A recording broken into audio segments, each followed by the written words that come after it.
Hello ಗೆಳೆಯರೆ, ತಮ್ಮೆಲ್ಲರಿಗೂ ಲಾ excellence IAS ಪ್ರಸ್ತುತಪಡಿಸುವ ದ ಹಿಂದೂ ಸುದ್ದಿ ವಿಶ್ಲೇಷಣೆಗೆ ಸ್ವಾಗತ. ಇಂದು ನಾವು ಜೂನ್ 21, 2021 ಸುದ್ದಿ ವಿಶ್ಲೇಷಣೆಯನ್ನು ನೋಡಲಿದ್ದೇವೆ.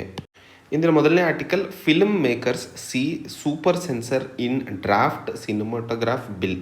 ಸೊ ಈ ಆರ್ಟಿಕಲ್ನಲ್ಲಿ ನಾವು ಮಾತಾಡ್ತಾ ಇರುವಂತಹ ವಿಷಯ draft cinematograph amendment bill 2021.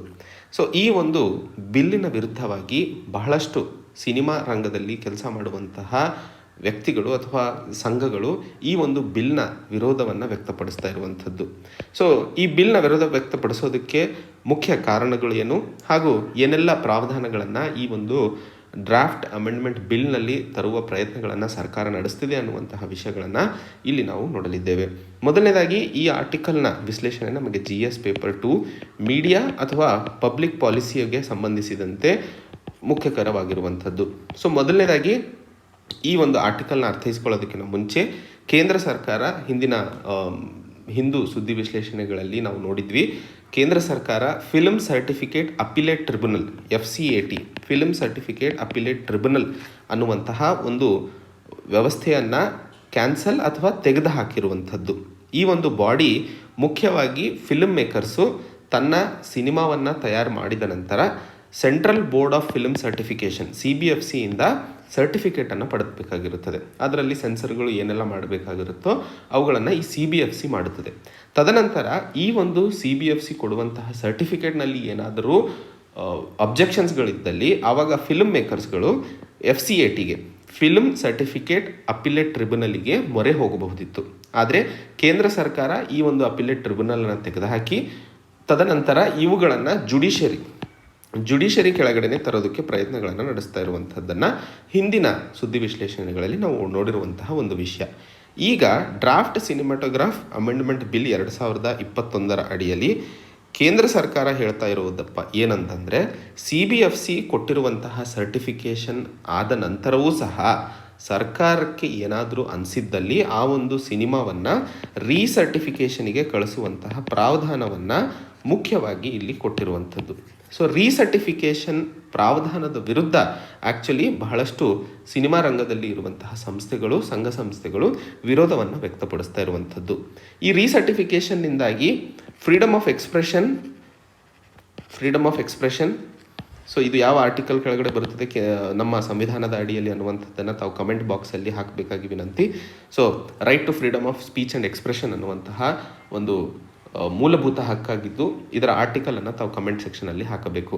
So ಈ ಒಂದು ಫ್ರೀಡಮ್ ಆಫ್ ಎಕ್ಸ್ಪ್ರೆಷನನ್ನು ವಿರುದ್ಧವಾಗಿದೆ ಈ ರೀಸರ್ಟಿಫಿಕೇಷನ್ ಪ್ರಾವಿಷನ್ ಅನ್ನುವಂತಹ ಮಾಹಿತಿಯನ್ನು ಫಿಲ್ಮ್ ಮೇಕರ್ಸ್ ಕೊಡ್ತಾ ಇರುವಂಥದ್ದು. ಹಿಂದಿನ ದಿನಗಳಲ್ಲಿ ಸರ್ವೋಚ್ಚ ನ್ಯಾಯಾಲಯವು ಸರ್ಕಾರಕ್ಕೆ ನಿರ್ದೇಶನವನ್ನು ಕೊಟ್ಟಿತ್ತು ಯಾವುದೇ ಕಾರಣಕ್ಕೂ ರೀಸೆನ್ಸರ್ಶಿಪ್ ಆಫ್ ಫಿಲ್ಮ್ಸ್ನ ಅವಶ್ಯಕತೆ ಇಲ್ಲ, ಅದು ಯಾವುದೇ ಕಾರಣಕ್ಕೂ ಸರಿಯಾದ ಒಂದು ಪ್ರಾವಧಾನವಲ್ಲ ಅಂತ ಹೇಳಿ ಫಿಲ್ಮ್ ಮೇಕರ್ಸ್ ಹೇಳ್ತಾ ಇರುವಂಥದ್ದು. ಇವತ್ತಿನ ಇಂಟರ್ನೆಟ್ ಯುಗದಲ್ಲಿ ಸೋಷಿಯಲ್ ಮೀಡಿಯಾ ಮತ್ತು over top platforms OTT platforms ಅನ್ನುವಂಥದ್ದನ್ನು ತಾವು ಕೇಳಿರ್ತೀರ. OTT ಪ್ಲ್ಯಾಟ್ಫಾರ್ಮ್ಸ್ ಅಂತಂದರೆ ತಮ್ಮ ಮಾಹಿತಿಗೋಸ್ಕರ ನಾವು ಏನೆಲ್ಲ ಅಮೆಝಾನ್, ನೆಟ್ಫ್ಲಿಕ್ಸ್ ಅಥವಾ ZEE5 ಅನ್ನುವಂತಹ ಆ್ಯಪ್ಗಳು ಸಿನಿಮಾ ನೋಡೋದಕ್ಕೋಸ್ಕರ ಉಪಯೋಗಿಸ್ತಾ ಇದ್ದೀವೋ ಸೊ ಇವುಗಳನ್ನು OTT ಪ್ಲ್ಯಾಟ್ಫಾರ್ಮ್ಸ್ ಅಂತ ಕರಿತೀವಿ, ಓವರ್ ದ ಟಾಪ್ ಅಂತ ಹೇಳಿ. ಸೊ OTT ಪ್ಲ್ಯಾಟ್ಫಾರ್ಮ್ಸ್ಗಳು ಇರುವಂತಹ ಸಂದರ್ಭದಲ್ಲಿ ಈ ಒಂದು ಸೆನ್ಸರ್ಶಿಪ್ ಅನ್ನುವಂತಹ ಪ್ರಾವಧಾನ ಬ್ರಿಟಿಷ್ ಕಾಲದಲ್ಲಿ ತರಲಾಗಿತ್ತು. ಅದನ್ನು ಇವತ್ತಿಗೂ ಸರಿಯಾಗಿ ಅಥವಾ ಇವತ್ತಿಗೂ ನಾವು ಪಾಲನೆ ಮಾಡ್ತಿರುವಂಥದ್ದು ಔಟ್ಡೇಟೆಡ್ ಆಗಿದೆ. ಸೊ ಅದರಿಂದ ಸೆನ್ಸರ್ಶಿಪ್ಪಿಂದ ಹೊರಬರುವ ಪ್ರಾವಧಾನಗಳು ಇರುವ ಅವಶ್ಯಕತೆ ಇದೆ. ಈ ಒಂದು ರೀಸರ್ಟಿಫಿಕೇಷನ್ನಿಂದಾಗಿ ಸೆನ್ಸರ್ಶಿಪ್ ಇನ್ನೂ ಗಟ್ಟಿಪಡಿಸುತ್ತಿರುವಂಥದ್ದು ಸರಿ ಅಲ್ಲ ಅನ್ನುವಂತಹ ಮಾಹಿತಿಯನ್ನು ಇಲ್ಲಿ ಫಿಲ್ಮ್ ಮೇಕರ್ಸ್ ಕೊಡ್ತಾ ಇರುವಂಥದ್ದು. ಸೊ ಮುಖ್ಯವಾದ ಪ್ರಾವಿಷನ್ ಇದು ಫಿಲ್ಮ್ ಮೇಕರ್ಸ್ ಅಪೋಸ್ ಮಾಡ್ತಾ ಇರುವಂಥದ್ದು. ಮುಂದಿನ article, pact signed to conserve rare turtle in Assam. So ಈ ಆರ್ಟಿಕಲ್ನಲ್ಲಿ ಅಸ್ಸಾಂನಲ್ಲಿ ಇರುವಂತಹ ಒಂದು ರೇರ್ ಆಮೆ ಬಗ್ಗೆ ನಾವು ತಿಳ್ಕೊಳ್ಳಲಿದ್ದೇವೆ. ಸೊ ಈ ಆರ್ಟಿಕಲ್ನ ವಿಶ್ಲೇಷಣೆ ನಮಗೆ GS ಪೇಪರ್ 3 ಎನ್ವೈರ್ಮೆಂಟಿಗೆ ಸಂಬಂಧಿಸಿದಂತೆ ಬಹುಮುಖ್ಯಕರವಾಗಿರುವಂಥದ್ದು. ಹಾಗೆ ಒಂದಿಷ್ಟು ಪ್ರಾವಿಷನ್ಸ್ಗಳನ್ನು ಇಲ್ಲಿ ನೋಡೋಣ. ಸೊ ಯಾವ ಆಮೆಯ ಬಗ್ಗೆ ನಾವು ಮಾತಾಡ್ತಾ ಇದ್ದೀವಿ ಅಂತಂದರೆ ಬ್ಲ್ಯಾಕ್ ಸಾಫ್ಟ್ ಶೆಲ್ ಟರ್ಟಲ್ ಅಂತ ಹೇಳಿ ಇಲ್ಲಿ ತಮಗೆ ನ್ಯೂಸ್ ಪೇಪರಲ್ಲಿ ನೋಡಿದಾಗ ಬ್ಲ್ಯಾಕ್ ಸಾಫ್ಟ್ ಸೆಲ್ ಟರ್ಟಲ್ ಇದರ ಸೈಂಟಿಫಿಕ್ ನೇಮನ್ನು ಕೊಟ್ಟಿದ್ದಾರೆ. ಇದು ನಮಗೆ ಯೂಶಲಿ ಈ ರೀತಿಯ ಸೈಂಟಿಫಿಕ್ ನೇಮ್ಗಳು ನಮಗೆ ಇಂಡಿಯನ್ ಫಾರಿನ್ ಸರ್ವಿಸ್ ಅಥವಾ ACF ಎಕ್ಸಾಮ್ಗಳನ್ನು ಬರೆಯಬೇಕಾದ್ರೆ ಕೇಳುವಂತಹ ಸಾಧ್ಯತೆಗಳು ಜಾಸ್ತಿ ಇರ್ತವೆ. ಸೊ ಈ ಬ್ಲ್ಯಾಕ್ ಸಾಫ್ಟ್ ಶೆಲ್ ಟರ್ಟಲ್ನ ಸೈಂಟಿಫಿಕ್ ನೇಮ್ ನಿಲ್ಸೋನಿಯಾ ನಿಗ್ರಿಕ್ಯಾನ್ಸ್ ಅಂತ ಹೇಳಿ. ಸೊ ಈ ನಿಲ್ಸೋನಿಯಾ ನಿಗ್ರಿಕ್ಯಾನ್ಸ್ ಅನ್ನುವಂತಹ ಒಂದು ಸ್ಪೀಷೀಸನ್ನು ಪ್ರೊಟೆಕ್ಟ್ ಮಾಡೋದಕ್ಕೋಸ್ಕರ ಅಥವಾ ಇದನ್ನು ಕಾಪಾಡೋದಕ್ಕೋಸ್ಕರ ಅಸ್ಸಾಂನಲ್ಲಿ ಇರುವಂತಹ ಒಂದು ದೇವಸ್ಥಾನದೊಂದಿಗೆ 2 NGOಗಳು ಒಂದು ಅಗ್ರಿಮೆಂಟನ್ನು ಸೈನ್ ಮಾಡಿಕೊಂಡಿರುವಂಥದ್ದು. ಆ 2 NGOಗಳು ಟರ್ಟಲ್ ಸರ್ವೈವಲ್ ಅಲಯನ್ಸ್ ಇಂಡಿಯಾ ಮತ್ತು ಹೆಲ್ಪ್ ಅರ್ತ್ ಅಂತ ಹೇಳಿ 2 NGOಗಳು. ಟರ್ಟಲ್ ಸರ್ವೈವಲ್ಸ್, ಹೆಲ್ಪ್ ಅರ್ತ್, ಇವೆರಡು NGOಗಳು ಒಂದು ದೇವಸ್ಥಾನದೊಂದಿಗೆ, ಆ ದೇವಸ್ಥಾನದ ಹೆಸರು ಹಯಾಗ್ರೀವ ಮಾಧವ ಟೆಂಪಲ್ ಅಂತ ಹೇಳಿ. ಸೊ ಈ ಹಯಾಗ್ರೀವ ಮಾಧವ ಟೆಂಪಲ್ನ ಪಾಂಡ್ಸ್ಗಳಲ್ಲಿ ಈ ಒಂದು ನಿಲ್ಸೋನಿಯಾ ನಿಗ್ರಿಕನ್ಸ್ ಅಂದರೆ ಬ್ಲ್ಯಾಕ್ ಸಾಫ್ಟ್ ಶೆಲ್ ಟರ್ಟಲ್ ಸಿಗುವಂತಹ ಪ್ರಾವಧಾನಗಳಿದ್ದು ಅದನ್ನು ಪ್ರಿಸರ್ವ್ ಮಾಡುವಂತಹ ಕಾರಣಕ್ಕೆ ಈ ಒಂದು ಅಗ್ರಿಮೆಂಟನ್ನು ಸೈನ್ ಮಾಡಿರುವಂಥದ್ದು. And International Union for Conservation of Nature 2021ರಲ್ಲಿ ಈ ಒಂದು ಆಮೆಯನ್ನು ಕ್ರಿಟಿಕಲಿ ಎಂಡೇಂಜರ್ಡ್ ಅನ್ನುವಂತಹ ಸ್ಟೇಟಸನ್ನು ಕೊಟ್ಟಿದೆ. ಇದು ಎನ್ವೈರ್ಮೆಂಟಲ್ಲಿ ತುಂಬ ಇಂಪಾರ್ಟೆಂಟ್ ಆಗಿ ಸ್ಟೇಟ್ಮೆಂಟ್ ಬೇಸ್ಡ್ ಕ್ವಶನ್ ಬರುವಂತಹ ಸಾಧ್ಯತೆಗಳು ಹೆಚ್ಚಿಗೆ ಇರ್ತವೆ. ಸೊ ಈ black soft shell turtle critically endangered ಸ್ಟೇಟಸನ್ನು ಪಟ್ಟಿದೆ. ಸೊ ಈ ಒಂದು ಕ್ರಿಟಿಕಲಿ ಎಂಡೇಂಜರ್ಡ್ ಸ್ಟೇಟಸನ್ನು ಪಡೆದಿದ್ದರೂ ಸಹ ನಮ್ಮ ದೇಶದಲ್ಲಿ ಇರುವಂತಹ ವೈಲ್ಡ್ ಲೈಫ್ ಪ್ರೊಟೆಕ್ಷನ್ ಆ್ಯಕ್ಟ್ 1972ರ ಅಡಿಯಲ್ಲಿ ಯಾವುದೇ ಪ್ರೊಟೆಕ್ಷನ್ ಪ್ರಾವಿಷನ್ಸ್ಗಳನ್ನು ಕೊಡದೇ ಇರುವಂಥದ್ದು ದುರ್ದಾಯಕ ಅಂತ ಹೇಳಿ. ಸೊ ಈ ಒಂದು ಆಮೆಯನ್ನು ಅದರ ಮಾಂಸಕ್ಕೋಸ್ಕರ, ಅದರಲ್ಲಿರುವಂತಹ ಕಾರ್ಟಿಲೇಜ್ಗೋಸ್ಕರ ಅಥವಾ ರೀಜನಲ್ ಮತ್ತು ಇಂಟರ್ನ್ಯಾಷನಲ್ ಮಾರ್ಕೆಟಲ್ಲಿ ಇದರ ಬೆಲೆ ಹೆಚ್ಚಿರೋದ್ರಿಂದ ಇವುಗಳನ್ನು ಬೇಟೆಯಾಡುವಂಥದ್ದು ತುಂಬ ಜಾಸ್ತಿ ಆಗಿದೆ. ಆ ಸಂದರ್ಭದಲ್ಲಿ ಇದರ ಪ್ರಜಾತಿಯು ನಿರ್ಮೂಲನೆ ಕಡೆಗೆ ಹೆಚ್ಚಾಗ್ತಾ ಇರುವಂತಹ ಸಂದರ್ಭದಲ್ಲಿ ಈ ರೀತಿಯ ಒಂದು ಮಿಷನನ್ನು ಕೈಗೆತ್ತಿಕೊಂಡಿರುವಂಥದ್ದು ಮುಖ್ಯವಾಗಿ ಅದು ಇರುವಂತಹ ಅಥವಾ ಆ ಆಮೆ ಇರುವಂತಹ ಎನ್ವೈರ್ಮೆಂಟ್ನಲ್ಲೇ ಅದನ್ನು ಮತ್ತೆ ಹೆಚ್ಚಿಗೆ ಮಾಡುವಂಥದ್ದು, ಅದರ ಸಂಖ್ಯೆಗಳಲ್ಲಿ self sufficient and genetically pure threatened turtle ಪಾಪ್ಯುಲೇಷನನ್ನು ಈ ರೀಜನ್ನಲ್ಲಿ ಕಾಪಾಡೋದಕ್ಕೋಸ್ಕರ ಈ 2 NGOಗಳು, ನಾನ್ ಗವರ್ಮೆಂಟಲ್ ಆರ್ಗನೈಸೇಷನ್ಗಳು ಹಯಗ್ರೀವ ಮಾಧವ ಟೆಂಪಲ್ನ ಜೊತೆಯಲ್ಲಿ ಟೈಅಪ್ ಮಾಡಿಕೊಂಡು ಈ ಒಂದು ವಿಷನ್ ಡಾಕ್ಯುಮೆಂಟನ್ನು ಹೊರಹಾಕಿರುವಂತಹ ಸಂದರ್ಭದಲ್ಲಿ ಈ ಆರ್ಟಿಕಲನ್ನು ನಾವು ಓದ್ತಾ ಇರುವಂಥದ್ದು. So Nilssonia nigricans black soft shell turtle ಅನ್ನುವಂತಹ ಹೆಸರನ್ನು ತಾವು ನೆನಪಿಡಬೇಕು. ಮುಂದಿನ article concerns on IT rules are highly misplaced. So ಈ ಆರ್ಟಿಕಲ್ನಲ್ಲಿ ನಾವು ಡಿಸ್ಕಸ್ ಮಾಡ್ತಾ ಇರುವಂತಹ ವಿಷಯ ಮುಖ್ಯವಾಗಿ ಇನ್ಫಾರ್ಮೇಷನ್ ಟೆಕ್ನಾಲಜಿಗೆ ಸಂಬಂಧಿಸಿದಂತೆ ಕೇಂದ್ರ ಸರ್ಕಾರ ತಂದಿರುವಂತಹ ಒಂದು ಹೊಸ ಬಿಲ್ನನ್ನು ಆಧರಿಸಿರುವಂಥದ್ದು. ಆ ಒಂದು ಬಿಲ್ನ ಬಗ್ಗೆ ಮಾಹಿತಿ ತಮಗೆಲ್ಲ ಹಿಂದಿನ ಆರ್ಟಿಕಲ್ಸಲ್ಲಿ ಸಿಕ್ಕೇ ಇದೆ. ಸೊ ಅದರ ಬಗ್ಗೆ ಈಗ ಆದಂತಹ ಡೆವಲಪ್ಮೆಂಟ್ಸ್ಗಳನ್ನು ನಾವು ಇಲ್ಲಿ ನೋಡೋಣ. ಸೊ ಆ ಒಂದು ಬಿಲ್ನ ಹೆಸರು ಮುಖ್ಯವಾಗಿ ತಾವು ನೆನ್ಪಿಟ್ಕೋಬೇಕು, Information Technology Intermediary Guidelines and Digital Media Ethics Code Rules 2021. So Information Technology Intermediary Guidelines and Digital Media Ethics Code Rules 2021. So ಈ ಒಂದು ಬಿಲ್ನ ವಿರುದ್ಧವಾಗಿ ಅಥವಾ ಈ ಒಂದು ಬಿಲ್ಗೆ ಸಂಬಂಧಿಸಿದಂತೆ United Nations Human Rights Council actually ಈ ಬಿಲ್ ಹ್ಯೂಮನ್ ರೈಟ್ಸ್ಗಳ ವಿರುದ್ಧವಾಗಿದೆ ಅನ್ನುವಂತಹ ಸಂದೇಶಕ್ಕೆ ನಮ್ಮ ಸರ್ಕಾರ, ಭಾರತ ಸರ್ಕಾರ ಏನು ಸ್ಟೇಟ್ಮೆಂಟನ್ನು ಕೊಟ್ಟಿದೆ ಅನ್ನುವಂತಹ ಮಾಹಿತಿಯನ್ನು ಇಲ್ಲಿ ಓದ್ತಾ ಇರುವಂಥದ್ದು. ಸೊ ಈ ಒಂದು ಆರ್ಟಿಕಲ್ನ ವಿಶ್ಲೇಷಣೆ ನಮಗೆ GS ಪೇಪರ್ 2 ಪಬ್ಲಿಕ್ ಪಾಲಿಸಿ ಮತ್ತು ಇನ್ಫಾರ್ಮೇಷನ್ ಟೆಕ್ನಾಲಜಿಗೆ ಸಂಬಂಧಿಸಿದಂತೆ ಬಹುಮುಖ್ಯವಾಗಿರುವಂಥದ್ದು. ಸೊ ಏನೆಲ್ಲ ಡೆವಲಪ್ಮೆಂಟ್ಸ್ಗಳು ಆಗ್ತಾ ಇದ್ದಾವೆ ಇವುಗಳನ್ನು ತಾವು ಟ್ರ್ಯಾಕ್ ಇಡಬೇಕು. ಯಾಕಂದರೆ ದಿನ ಕೇಳುವಂತಹ ಸುದ್ದಿ ವಿಶ್ಲೇಷಣೆಯಲ್ಲಿ ನಾವು ಮುಖ್ಯವಾಗಿ ಅರ್ಥ ಮಾಡ್ಕೋಬೇಕಾಗಿರುವಂಥದ್ದು ಹೇಗೆ ನ್ಯೂಸನ್ನು ಕನೆಕ್ಟ್ ಮಾಡಬೇಕು ಆ್ಯಂಡ್ ಫೈನಲಿ ನಾವು ಎಕ್ಸಾಮಲ್ಲಿ ಪ್ರೆಸೆಂಟ್ ಮಾಡಬೇಕಾದ್ರೆ ಅದನ್ನು ಈ ಒಂದು ಇನ್ಫಾರ್ಮೇಷನನ್ನು ಹೇಗೆ ಹಂತ ಹಂತವಾಗಿ ಅಥವಾ ಯಾವ ರೀತಿಯಾಗಿ ನಾವು ಇಂಟಿಗ್ರೇಟ್ ಮಾಡಿ ಆನ್ಸರನ್ನು ಪೂರೈಸಲು ಸಾಧ್ಯವಾಗುತ್ತದೆ ಅನ್ನುವಂಥದ್ದು. So United Nation Human Rights ಕೌನ್ಸಿಲ್ನ ಬಗ್ಗೆ ನಾವಿಲ್ಲಿ ಮಾತಾಡ್ತಾ ಇರೋದ್ರಿಂದ ಮೊದಲನೇದಾಗಿ ಈ ಒಂದು ಸಂಸ್ಥೆಯ ಬಗ್ಗೆ ಒಂದಿಷ್ಟು ಇನ್ಫಾರ್ಮೇಷನನ್ನು ತಿಳ್ಕೊಳ್ಳೋಣ. ಮೊದಲನೇದಾಗಿ ಇದೊಂದು ಇಂಟರ್ ಗವರ್ಮೆಂಟಲ್ ಬಾಡಿ ಆಗಿರುತ್ತದೆ. ಸೊ ಈ ಪಾಯಿಂಟ್ ತಾವು ನೆನ್ಪಿಟ್ಕೋಬೇಕು, inter governmental body United Nations ಕೆಳಗಡೆ ಇರುವಂಥದ್ದು. ಈ ಒಂದು ಸಂಸ್ಥೆ ಒಟ್ಟು 47 ಸ್ಟೇಟ್ಸ್ಗಳು ಕೂಡ್ಕೊಂಡು ಆಗಿರ್ತವೆ. ಸೊ ಈ ಸ್ಟೇಟ್ಸ್ಗಳು ಅಥವಾ ಈ ಒಂದು 47 ರಾಷ್ಟ್ರಗಳ ಸಮೂಹ ಹ್ಯೂಮನ್ ರೈಟ್ಸ್ಗಳು ಪ್ರಪಂಚ ಮಟ್ಟದಲ್ಲಿ ಏನೆಲ್ಲ ಪ್ರಮೋಟ್ ಮಾಡುವಂಥದ್ದಾಗಿರಬಹುದು ಅಥವಾ ಪ್ರೊಟೆಕ್ಟ್ ಮಾಡುವಂಥದ್ದು ಈ 47 ರಾಷ್ಟ್ರಗಳ ಮುಖ್ಯ ಕಾರ್ಯವೈಖರಿ ಆಗಿರ್ತದೆ. ಸೊ ಪ್ರಪಂಚ ಮಟ್ಟದಲ್ಲಿ ನಡೀತಾ ಇರುವಂತಹ ಎಲ್ಲ ಮಾನವ ಹಕ್ಕುಗಳಿಗೆ ಸಂಬಂಧಿಸಿದಂತೆ ಇಶ್ಯೂಸ್ಗಳನ್ನು ಡಿಸ್ಕಸ್ ಮಾಡೋದಾಗಿರಬಹುದು, ಅವುಗಳಿಗೆ ಸಂಬಂಧಿಸಿದಂತೆ ಯಾವೆಲ್ಲ ಕ್ರಮಗಳನ್ನು ಕೈಗೊಳ್ಳುವಂತಹ ಅವಶ್ಯಕತೆ ಇದೆ ಅನ್ನುವಂತಹ ವಿಷಯಗಳ ಮೇಲೆ ಚರ್ಚೆಯನ್ನು ಸಹ ಈ ಒಂದು ಸಂಘ ಸಂಸ್ಥೆ ನಡೆಯುತ್ತದೆ. ಹ್ಯೂಮನ್ ರೈಟ್ಸ್ ಕೌನ್ಸಿಲ್ನ ಹೆಡ್ ಕ್ವಾರ್ಟರ್ಸ್ ಇರುವಂಥದ್ದು ಜೆನೀವಾದಲ್ಲಿ. ಸೊ ಇದು ಯೂಶಲಿ ನಮಗೆ ಗ್ರೂಪ್ C ಎಕ್ಸಾಮ್ಸ್ಗಳಲ್ಲಿ 1 ವರ್ಡ್ ಕ್ವಶನ್ ಆಗಿ ಬರಬಹುದು. ಆ ಹಂತದಲ್ಲಿ ತಾವು ಇದನ್ನು ನೆನ್ಪಿಟ್ಕೋಬೇಕು. ಸೊ ನಾನು ಹೇಳಿದ ಹಾಗೆ Human Rights Council Information Technology ರೂಲ್ಸ್ಗಳನ್ನು ಏನು ಕೇಂದ್ರ ಸರ್ಕಾರ ತಂದಿದೆಯೋ ಅದು ಮಾನವ ಹಕ್ಕುಗಳ ವಿರುದ್ಧವಾಗಿದೆ ಅನ್ನುವಂತಹ ಒಂದು ಸ್ಟೇಟ್ಮೆಂಟಿಗೆ ಸಂಬಂಧಿಸಿದಂತೆ ಕೇಂದ್ರ ಸರ್ಕಾರ ಕೊಟ್ಟಿರುವಂತಹ ಸಮಜಾಯಿಷಿ ಇಲ್ಲಿ ಅರ್ಥೈಸ್ಕೊಳ್ಳಬೇಕಾಗಿರುವಂಥದ್ದು.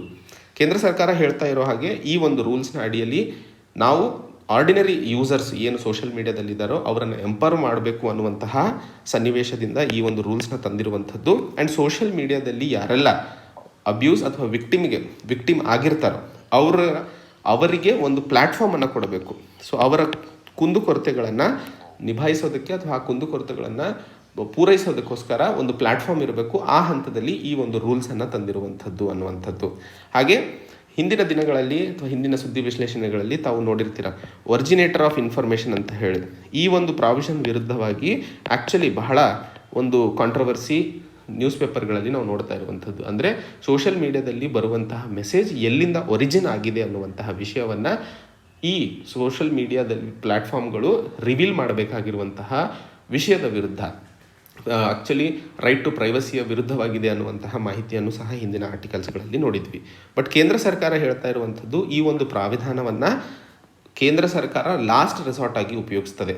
ಯಾವುದೇ ಒಂದು ವಿಷಯ ಅಥವಾ ಮಾಹಿತಿಯಿಂದಾಗಿ ಸಮಾಜದಲ್ಲಿ ಗಲಭೆ ಅಥವಾ ಯೂನಿಟಿ ಆ್ಯಂಡ್ ಇಂಟಿಗ್ರಿಟಿ ಆಫ್ ಇಂಡಿಯಾದ ವಿರುದ್ಧವಾಗಿದ್ದು ಅಥವಾ ಯಾವುದಾದ್ರೂ ಹೆಣ್ಣನ್ನು ಅಶ್ಲೀಲ ಫೋಟೋಸ್ಗಳನ್ನು ಹಾಕೋದಾಗಿರಬಹುದು ಅಥವಾ ಹೆಣ್ಣು ಮಕ್ಕಳ ಚೈಲ್ಡ್ ಪೋರ್ನೋಗ್ರಫಿಯ ವಿರುದ್ಧ ಹೊಡೆದಾಡೋದಕ್ಕೋಸ್ಕರ ಕೇಂದ್ರ ಸರ್ಕಾರ ಈ ಒಂದು ಕ್ರಮವನ್ನು ಕೈಗೊಂಡಿದೆ ಅನ್ನುವಂಥದ್ದು. ಹಾಗೆ ಬಹಳಷ್ಟು ಸ್ಟೇಕ್ ಹೋಲ್ಡರ್ಸ್ಗಳು ಸರ್ಕಾರವನ್ನು ಒತ್ತಡ ಮಾಡ್ತಾ ಇದ್ವು ಕಿ ಎಲ್ಲ ಸೋಷಿಯಲ್ ಮೀಡಿಯಾ ಪ್ಲ್ಯಾಟ್ಫಾರ್ಮ್ಗಳನ್ನು ನಮ್ಮ ದೇಶದ ಲಾ ವಿರುದ್ಧವಾಗಿ ಅಥವಾ ಲಾ ಅಡಿಯಲ್ಲಿ ತರುವ ಅವಶ್ಯಕತೆ ಇದೆ. ಸೊ ಆ ಒಂದು ಕಾರಣಕ್ಕೆ ಈ ಒಂದು ಇನ್ಫಾರ್ಮೇಷನ್ ಟೆಕ್ನಾಲಜಿಗೆ ಸಂಬಂಧಿಸಿದಂತೆ ರೂಲ್ಸ್ಗಳನ್ನು ಬಿಡುಗಡೆ ಮಾಡಿರುವಂಥದ್ದು ಅನ್ನುವಂತಹ ವಿಷಯವನ್ನು ಹೇಳ್ತಾ ಇರುವಂಥದ್ದು.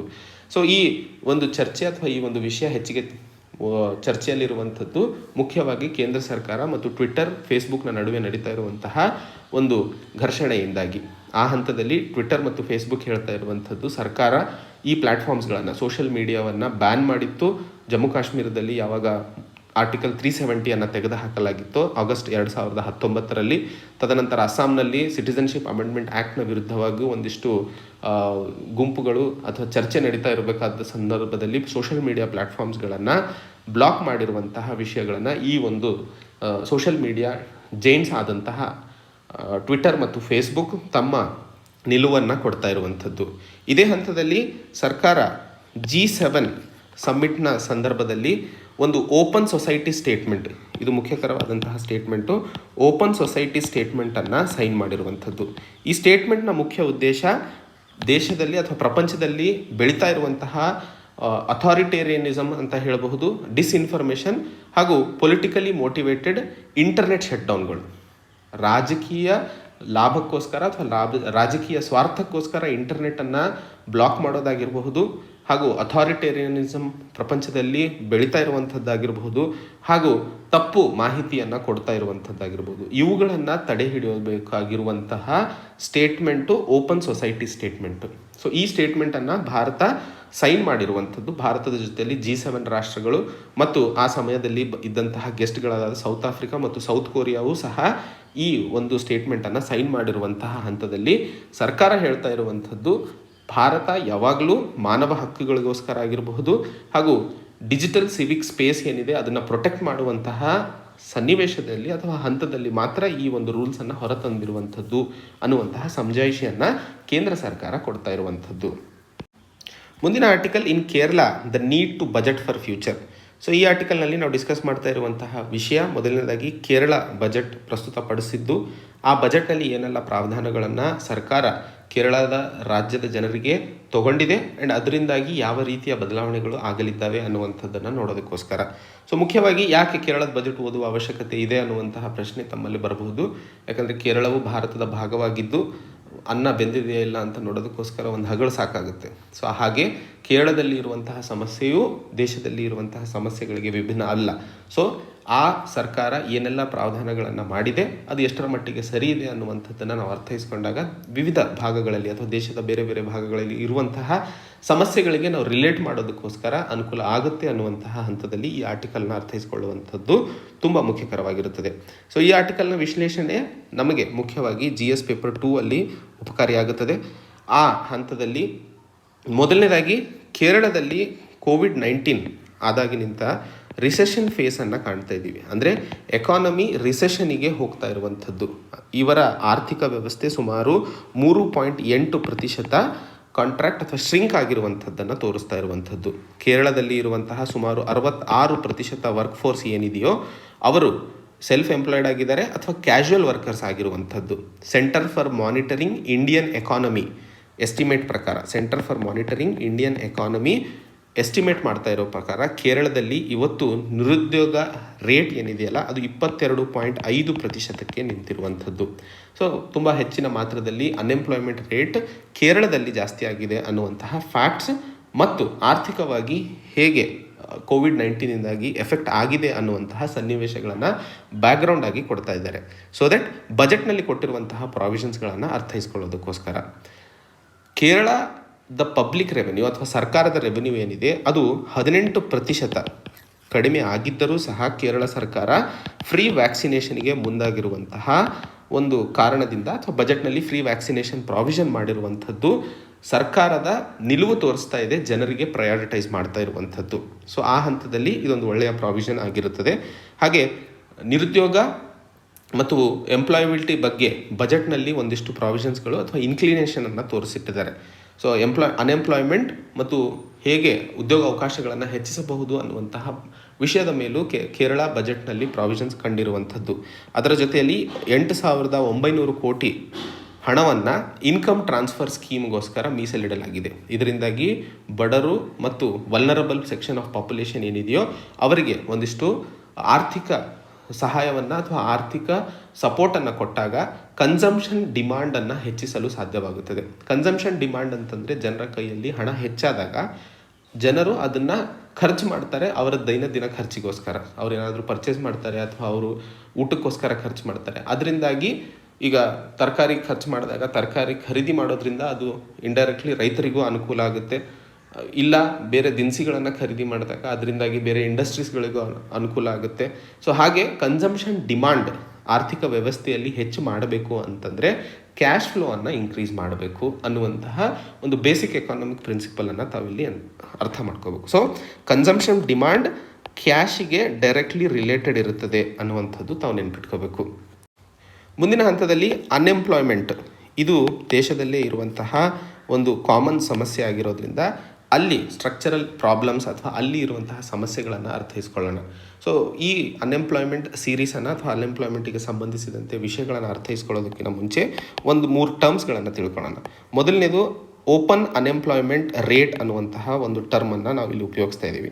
ಓಪನ್ ಅನ್ಎಂಪ್ಲಾಯ್ಮೆಂಟ್ ರೇಟ್ ಅಂತ ಅಂದರೆ ಮಾರುಕಟ್ಟೆಯಲ್ಲಿ ಲೇಬರ್ ಎಜುಕೇಟೆಡ್ ಆಗಿದ್ದಾರೆ, ಸ್ಕಿಲ್ಫುಲ್ ಆಗಿದ್ದಾರೆ, ಕೆಲಸ ಮಾಡೋಕ್ಕೂ ತಯಾರಿದ್ದಾರೆ, ಬಟ್ ಅವರಿಗೆ ಕೆಲಸ ಸಿಗದೇ ಇರುವಂತಹ ಸಂದರ್ಭವನ್ನು ಓಪನ್ ಅನ್ಎಂಪ್ಲಾಯ್ಮೆಂಟ್ ರೇಟ್ ಅಂತ ಕರಿತೀವಿ. ಸೊ ಎಲ್ಲ ರೀತಿಯಿಂದಾಗಿ ಸಜ್ಜಾಗಿರುವಂತಹ ಲೇಬರಿಗೆ ತಾವು ಕೆಲಸ ಕೊಡಲು ಸಾಧ್ಯವಾಗದೇ ಇರುವಂತಹ ಸನ್ನಿವೇಶವನ್ನು ಓಪನ್ ಅನ್ಎಂಪ್ಲಾಯ್ಮೆಂಟ್ ರೇಟ್ ಅಂತ ಕರಿತೀವಿ. ಎರಡನೇದು ಸ್ಟ್ರಕ್ಚರಲ್ ಅನ್ಎಂಪ್ಲಾಯ್ಮೆಂಟ್. ಟೈಪ್ಸ್ ಆಫ್ ಅನ್ಎಂಪ್ಲಾಯ್ಮೆಂಟಲ್ಲಿ ತಾವು ಏನಾದರೂ ಓದಿದ್ದಲ್ಲಿ structural unemployment, cyclical unemployment, frictional unemployment ಇವೆಲ್ಲ ಟೈಪ್ಸ್ ಆಫ್ ಅನ್ಎಂಪ್ಲಾಯ್ಮೆಂಟ್ ತುಂಬ ಮುಖ್ಯಕರವಾಗಿರುವಂಥದ್ದು. ಸೊ ಈ ಟೈಪ್ಸ್ ಆಫ್ ಅನ್ಎಂಪ್ಲಾಯ್ಮೆಂಟ್ನ ತಾವು ಓದ್ಬಿಟ್ಟು ಅಸೈನ್ಮೆಂಟ್ ಆಗಿ ತಾವು ಇಮೇಜನ್ನಾದರೂ ಅಪ್ಲೋಡ್ ಮಾಡಿ ಅಥವಾ ಮುಖ್ಯವಾಗಿ ಈ ಆರ್ಟಿಕಲಲ್ಲಿ ಕೊಟ್ಟಿರುವಂತಹ ಸ್ಟ್ರಕ್ಚರಲ್ ಅನ್ಎಂಪ್ಲಾಯ್ಮೆಂಟ್ ಮತ್ತು ಫ್ರಿಕ್ಷನಲ್ ಅನ್ಎಂಪ್ಲಾಯ್ಮೆಂಟ್ ಎರಡು ನಾನಿಲ್ಲಿ ಡಿಸ್ಕಸ್ ಮಾಡ್ತೀನಿ. ಇನ್ನೂ ಉಳಿದಂತಹ ಟೈಪ್ಸ್ ಆಫ್ ಅನ್ಎಂಪ್ಲಾಯ್ಮೆಂಟ್ ಯಾವಿದ್ದಾವೆ ಅವುಗಳನ್ನು ತಾವು ನೋಡಿ ಒಂದೊಂದು ಪಾಯಿಂಟ್ ಆಗಿರಬಹುದು ಅಥವಾ ಅವರ ಹೆಡ್ಡಿಂಗ್ ಅನ್ನೋದ್ರೂ ಸಹ ತಾವು ಕಮೆಂಟಲ್ಲಿ ಹಾಕಬಹುದು. ಸೊ ಸ್ಟ್ರಕ್ಚರಲ್ ಅನ್ಎಂಪ್ಲಾಯ್ಮೆಂಟ್ ಅಂತಂದರೆ ಯಾವಾಗಾದರೂ ಈ ಸಿಸ್ಟಮ್ ಅಥವಾ ಇಂಡಸ್ಟ್ರಿ ಏನಿದೆ, ಆರ್ಥಿಕ ವ್ಯವಸ್ಥೆ ಏನಿದೆ, ಒಂದು ಕ್ಷೇತ್ರದಿಂದ ಇನ್ನೊಂದು ಕ್ಷೇತ್ರಕ್ಕೆ ಶಿಫ್ಟ್ ಆದಾಗ, ಉದಾಹರಣೆಗೆ 1991ರ ಲಿಬರಲೈಸೇಷನ್ ನಂತರ ಸೊ ಅಗ್ರೋ ಬೇಸ್ಡ್ ಇಂಡಸ್ಟ್ರಿ ಏನಾಗಿತ್ತೋ ಅಥವಾ ಅಗ್ರೋ ಬೇಸ್ಡ್ ಎಕಾನಮಿ ಏನಾಗಿತ್ತೋ ಅದು ಸರ್ವಿಸ್ ಬೇಸ್ಡ್ ಎಕಾನಮಿಗೆ ಬದಲಾಗಲು ಕಾರಣವಾಯಿತು ಅಥವಾ ಹೆಲ್ಪ್ ಆಯಿತು. ಬಟ್ ಸರ್ವಿಸ್ ಬೇಸ್ಡ್ ಎಕಾನಮಿಗೆ ಬದಲಾದ ಸಂದರ್ಭದಲ್ಲಿ ನಮ್ಮ ದೇಶದಲ್ಲಿ ಇರುವಂತಹ ಎಂಪ್ಲಾಯಿಗಳು ಏನಿದ್ದಾರೋ, ಯಾರೆಲ್ಲ ಕೆಲಸಗಾರರಿದ್ದಾರೋ, ಲೇಬರ್ ಇದ್ದಾರೋ, ಅವರಿಗೆ ಸರ್ವಿಸ್ ಬೇಸ್ಡ್ ಎಕಾನಮಿಗೆ ಅಕಸ್ಟಮ್ ಆಗಲು ಬೇಕಾದಂತಹ ಸ್ಕಿಲ್ಸ್ ಇದಾವ ಇಲ್ಲ ಅಂಥೇಳಿ. ಸೊ ಯಾವುದೇ ನಿರುದ್ಯೋಗ ಅವಕಾಶ ಅಥವಾ ಯಾವುದೇ ನಿರುದ್ಯೋಗ ಪರಿಸ್ಥಿತಿ ಏನಾದರೂ ಸ್ಕಿಲ್ಸ್ ಇಲ್ಲದೆ ಇರುವಂತಹ ಸಂದರ್ಭದಲ್ಲಿ ಉದ್ಭವವಾಗಿದ್ದರೆ ಅದನ್ನು ನಾವು ಸ್ಟ್ರಕ್ಚರಲ್ ಅನ್ಎಂಪ್ಲಾಯ್ಮೆಂಟ್ ಅಂತ ಕರಿತೀವಿ. ಈಗ ಉದಾಹರಣೆಗೆ ಗೌರ್ಮೆಂಟ್ ಆಫೀಸ್ಗಳಲ್ಲಿ ತಾವು ಕಂಪ್ಯೂಟರ್ಸ್ಗಳನ್ನು ಇಂಟ್ರೊಡ್ಯೂಸ್ ಮಾಡ್ತೀರಾ. ಹಿಂದಿನ ದಿನಗಳಲ್ಲಿ ಬಹಳಷ್ಟು ಎಂಪ್ಲಾಯೀಸ್ಗಳು ರಿಜಿಸ್ಟರಲ್ಲಿ ನೋಟ್ ಮಾಡ್ತಾ ಇದ್ರು. ಸೊ ಕಂಪ್ಯೂಟರ್ಸ್ ಬಂದ ನಂತರ ಆ ಒಬ್ಬ ಕೆಲಸಗಾರನಿಗೆ ಕಂಪ್ಯೂಟರ್ ಉಪಯೋಗಿಸಲು ಗೊತ್ತಿರಲ್ಲ. ಸೊ ಅದರಿಂದಾಗಿ ಅವನು ನಿರುದ್ಯೋಗಕ್ಕೊಳಗಾಗ್ತಾನೆ. ಸೊ ಆ ಹಂತದಲ್ಲಿ ಅಥವಾ ಆ ರೀತಿಯ ಒಂದು ಸನ್ನಿವೇಶವನ್ನು ನಾವು ಸ್ಟ್ರಕ್ಚರಲ್ ಅನ್ಎಂಪ್ಲಾಯ್ಮೆಂಟ್ ಅಂತ ಕರಿತೀವಿ. ಎರಡನೇದು ಫ್ರಿಕ್ಷನಲ್ ಅನ್ಎಂಪ್ಲಾಯ್ಮೆಂಟ್. ಫ್ರಿಕ್ಷನಲ್ ಅಂತಂದರೆ ಸ್ವಲ್ಪ ದಿವಸ ಕೆಲಸ ಮಾಡೋದು, ಆಮೇಲೆ ಕೆಲಸ ಇರಲ್ಲ. ಉದಾಹರಣೆಗೆ ದೇಶದಲ್ಲಿ ಇರುವಂತಹ ಹೆಚ್ಚಿನ ಜನರು ಕೃಷಿ ಕ್ಷೇತ್ರದಲ್ಲಿ ಇರುವಂಥದ್ದು. ಸೊ ಯಾವಾಗ ಭಾರತದಲ್ಲಿ ಮಾನ್ಸೂನ್ ತಿಂಗಳು ಇರುತ್ತದೆಯೋ ಅಥವಾ ಜೂನ್ನಿಂದ ಸುಮಾರು ಸೆಪ್ಟೆಂಬರ್ ಅಕ್ಟೋಬರ್ವರೆಗೂ ಆ ಸಮಯದಲ್ಲಿ ಕೆಲಸ ಇರುವಂಥದ್ದು, ತದನಂತರ ಕೆಲಸ ಇಲ್ಲದೆ ಇರುವಂಥದ್ದು. ಸೊ ಇದು ಫ್ರಿಕ್ಷನಲ್ ಅನ್ಎಂಪ್ಲಾಯ್ಮೆಂಟ್ ಅಂತ ಕರಿತೀವಿ. ಸೊ ಈ ಮೂರು ಟರ್ಮ್ಸ್ಗಳನ್ನು ತಾವು ಅರ್ಥ ಮಾಡ್ಕೋಬೇಕಾಗಿರುವಂಥದ್ದು. ಇನ್ನೊಂದು ಟರ್ಮ್ ಇದೆ ರಿಸರ್ವೇಷನ್ ವೇಜಸ್ ಅಂತ ಹೇಳಿ. ರಿಸರ್ವೇಷನ್ ವೇಜಸ್ ಅನ್ನುವಂತಹ ಪದವನ್ನು ಉಪಯೋಗಿಸಿದ್ದಾರೆ. ಸೊ ಈ ಪದಗಳು ಗೊತ್ತಿದ್ದಾಗ ತಾವು ಆರ್ಟಿಕಲ್ ಓದೋದಕ್ಕೋಸ್ಕರ ತುಂಬ ಜಾಸ್ತಿ ಅನುಕೂಲವಾಗುತ್ತೆ ಅನ್ನೋದಕ್ಕೋಸ್ಕರ ಇದನ್ನು ಹೇಳ್ತಾ ಇರುವಂಥದ್ದು. ರಿಸರ್ವೇಷನ್ ವೇಜಸ್ ಅಂತಂದರೆ ಯಾವುದೇ ಒಂದು ಕೆಲಸಕ್ಕೆ ಒಂದು ನಿಗದಿತ ಹಣವನ್ನು, ನಿರ್ದಿಷ್ಟ ಹಣವನ್ನು ಹಾಕಿರುವಂಥದ್ದು ಅಥವಾ ಹೇಳಿರುವಂಥದ್ದು. ಈಗ ಉದಾಹರಣೆಗೆ ತಾವು ಒಂದು ದಿವಸಕ್ಕೆ ಏನಾದರೂ ಮನೆ ಕಟ್ಟುವ ಕೆಲಸ ಮಾಡಿದರೆ ತಮಗೆ 500 ರೂಪಾಯಿ ವೇಜ್ ಫಿಕ್ಸ್ ಆಗುತ್ತದೆ ಅನ್ನುವಂಥದ್ದು. ಸೊ ಈ ಎಲ್ಲೇ ಮಾಡಿ ಕೆಲಸ, ಯಾವುದೇ ಕಾಂಟ್ರಾಕ್ಟರ್ ಕೆಳಗಡೆ ಮಾಡಿ ಈ ಹಣ ಫಿಕ್ಸ್ ಆಗೋದ್ರಿಂದ ಅಥವಾ ಆಗುವಂತಹದ್ದನ್ನು ನಾವು ರಿಸರ್ವೇಷನ್ ವೇಜಸ್ ಅಂತ ಕರಿತೀವಿ.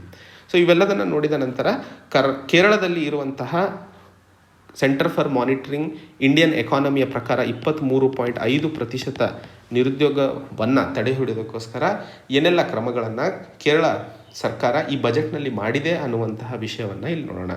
ಸೊ ಓಪನ್ ಅನ್ಎಂಪ್ಲಾಯ್ಮೆಂಟ್ ರೇಟ್ ಇಡೀ ದೇಶದಲ್ಲಿ ಅತಿ ಹೆಚ್ಚು ಇರುವಂಥದ್ದು ಕೇರಳದಲ್ಲಿ, ಸುಮಾರು 10%.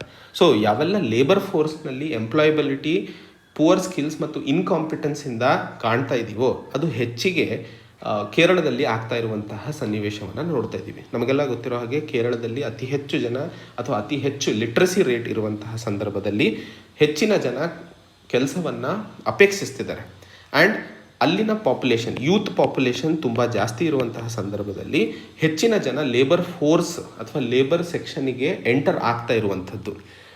ಕೇರಳದ ಎಕಾನಮಿ ಯಾವಾಗ ಅಗ್ರಿಕಲ್ಚರಿಂದ ಸರ್ವಿಸಿಗೆ ಶಿಫ್ಟ್ ಆಗ್ತಾ ಇದೆಯೋ ಸೊ ಅಲ್ಲಿ ಸ್ಟ್ರಕ್ಚರಲ್ ಅನ್ಎಂಪ್ಲಾಯ್ಮೆಂಟ್ನ ಪರಿಸ್ಥಿತಿಯನ್ನು ಕಾಣ್ತಿದ್ದೀವಿ. ಯಾಕಂದರೆ ಸೆಕ್ಟರ್ಗಳು ಬೆಳೀತಿದ್ದಾವೆ, ಬಟ್ ಲೇಬರ್ ಇಂಟೆನ್ಸಿವ್ ಕೆಲಸಗಳು ಕಡಿಮೆ ಆಗ್ತಿದ್ದಾವೆ.